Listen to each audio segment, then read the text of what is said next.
বহু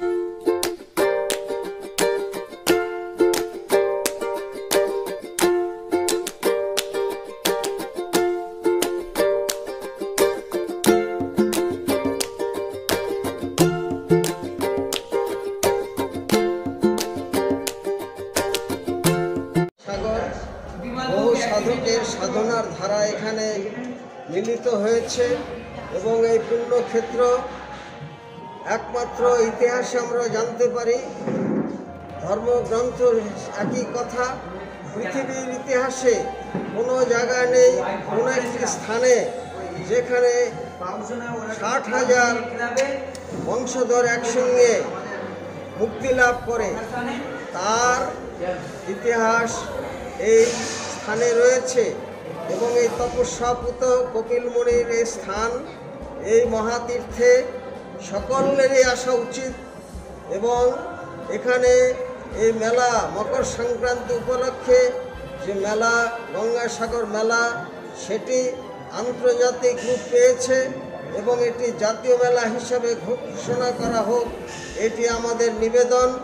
শুধু তাই নয়, ইস্কন এই গঙ্গাসাগর মেলায় বিগত 19 বছর ধরে সেবা কার্য চালিয়ে যাচ্ছেন। তীর্থযাত্রীদের এই সেবা করার সুযোগ পেয়ে আমরা ধন্য। এবছর এখানে 600 স্বেচ্ছাসেবক নিরলসভাবে দিবারাত্র সেবা কার্য চালিয়ে যাচ্ছেন। এই সেবা কার্যের জন্য সমস্ত রকম ব্যবস্থা এখানে রয়েছে। লক্ষাধিক ভক্তবৃন্দ এখানে উপস্থিত হয়েছেন এবং আমরা এই লক্ষাধিক ভক্তবৃন্দের জন্য সম্পূর্ণ বিনামূল্যে পেট ভরে প্রসাদের ব্যবস্থা রেখেছি। 10 থেকে 16 জানুয়ারি পর্যন্ত এই 7 দিনব্যাপী সেবা কার্য চলবে। এখানে বিদেশি ভক্তরা এই মেলা অনুষ্ঠানের শুভ উদ্বোধনের সূচনা করেছিলেন। তারা 10 তারিখে এসেছিলেন এবং গঙ্গা সি বিচে যে অনুষ্ঠান ছিল সেটি শুভ উদ্বোধন করেছিলেন।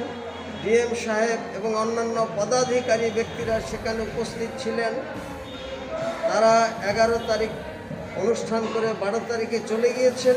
প্রতিদিন আমাদের নগর সংকীর্তন চলছে সমুদ্র সৈকতে। শুধু তাই নয়, এখানে 15, 16 এবং 13, 14, 15 এই 3 দিন ব্যাপী বিশ্ব শান্তি, বিশ্ব মৈত্রী, বিশ্ব ভ্রাতৃত্ববোধ এবং ওয়ার্ল্ড পিস অ্যান্ড হারমোনির জন্য যজ্ঞানুষ্ঠান চলবে। সুতরাং সমস্ত কিছুকে কেন্দ্র করে এই মহা মিলন ক্ষেত্র গঙ্গাসাগর দিনকে দিন আরও শ্রীবৃদ্ধি ঘটছে। আপনারা যারা আসেননি তারা এই মকর সংক্রান্তির পূর্ণ সময়ে এবং পূর্ণ লগ্নে এখানে এসে অবগাহন করুন এবং আপনাদের মানব জীবনকে ধন্য করুন।